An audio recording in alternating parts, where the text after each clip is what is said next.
there's still nothing preventing Starbucks from pulling those benefits away. The only thing preventing Starbucks from taking those benefits from us once they've been offered is a collective bargaining agreement, is a contract. Which side are you on? Which side are you on? So we've got a working definition of workers, which is important because I'm in a union environment where I'm white collar, right? I work on the computer all day. I sit in my cube and I work on the computer. And I have a lot of coworkers that they do not conceive of themselves as workers. They conceive of themselves as professionals. And all of these, maybe there are interesting conversations that we can have about the divisions in the working class and what that does to people. But the important thing is to understand that we are working class. And so with that working definition, what is a union then? And for that, I'm interested, Michelle. I'll let you take that away. So a union is a collective of workers that are able to use that as their voice when it comes up to people like, let's say, Starbucks corporate, and use that voice to gain a collective bargaining agreement, but also to hold that company accountable. So I think the biggest thing, and this goes, right to the longshoreman, when you get those things, when you get those benefits, this also relates to Johnny's sort of gray area, right? A lot of these companies will try to say that a union is a third party. It's actually it's a barrier between the worker and the corporate representatives, or the worker and the company. But the actuality is it's the only thing that allows the workers to hold that company accountable. Starbucks is really big on claiming the amazing benefits that they already offer their workers, which I can tell you as one of their workers is not actually as good as they say it is. But let's just say that it was. There's still nothing preventing Starbucks from pulling those benefits away. The only thing preventing Starbucks from coming in and taking those benefits from us once they've been offered is a collective bargaining agreement, is a contract. So it's really hard for me, this whole third party narrative, and they used it quite a bit in their anti-union campaign here in Buffalo when they were trying to stop this from happening to begin with, is, we want to be able to have a conversation with each and every one of our partners. We don't want to have to go through a union representative. Well, first of all, that's completely unrealistic that you're ever going to have a conversation with every 400,000 of us. The better thing for us is to be able to have a union collectively made up of your workers that can have these conversations and then come to you, with maybe one rep or two reps, but representative of the 400,000 people standing behind us, and be able to say, this is what we need. This is what we need on the floors of these stores. Nobody knows what we need better to run these stores than the people actually running them. And when we sign that agreement with these benefits that you offer us, we want to make sure you can't come and take them away. I personally, in the 12 years I've been with the company, I know some of the benefits we had when I started in 2010, and I could make a nice little list of the ones that have already been just taken away from us unilaterally without any conversation. And so a union allows us to have that voice and to hold the company accountable.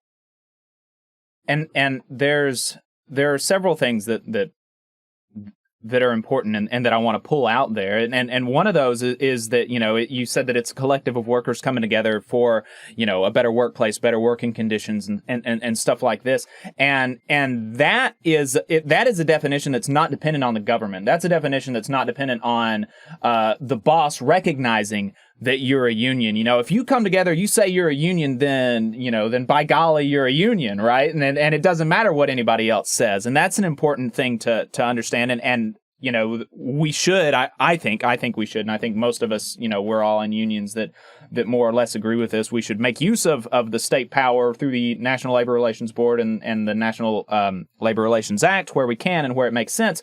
But if all of that falls away tomorrow, and that's not the case, and we're in a landscape without legal protection for unions. Workers had those before those legal protections. Workers had unions when it was expressly illegal, right? And so it's important to understand that, whether or not you have a union election, if you're coming together with people on your job and advocating for yourselves, then that's the working definition of a union. That's the thing that's important there. Graham, did you have anything that you wanted to add to that? Yes, I did. You kind of touched on it, but in our organizing at REI, a lot of people, hadn't either been in a union or didn't know what a union was. We have a lot of people who are either in college or recently graduated, or have been in those more like quote unquote professional white collar jobs, who are sort of in a second career, or this is their like fun retail job, who didn't really know what a union was. And so when explaining it to people, the one point that we as organizers try to make is that, no matter what union you're affiliated with, whether you affiliate at all, ultimately the union is us. We are the ones who are making the decisions. We are the ones who are deciding, when to use our power, how to use our power as workers.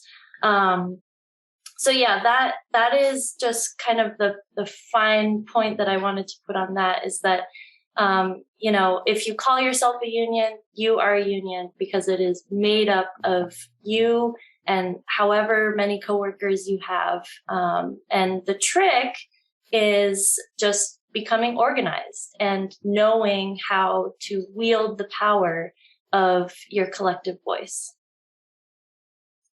Absolutely.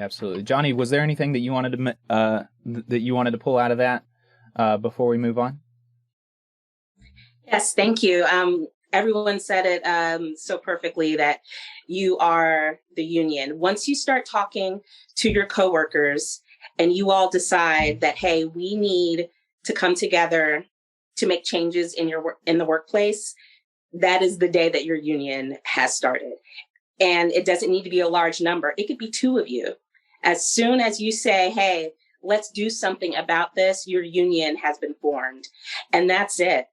And so with everyone has talked about third partying the union. That is, I'm sure we'll get to this later, a big union busting tactic. Knowing that you are a union as soon as you start talking about making change, that deads that right there. So yeah, just to echo what everyone said, you are the union as soon as you start talking about it. You just saw a clip from the Valley Labor Report. We are live every Saturday morning from 9:30 a.m. till 12:30 p.m. And we pride ourselves on keeping all of our content free to everybody so that we can talk to as many working folks as possible. If you support the work that we're doing, you think that it's important, you think that it's good, then consider making a monthly contribution to the project, and you can do that on our website, tvlr.fm.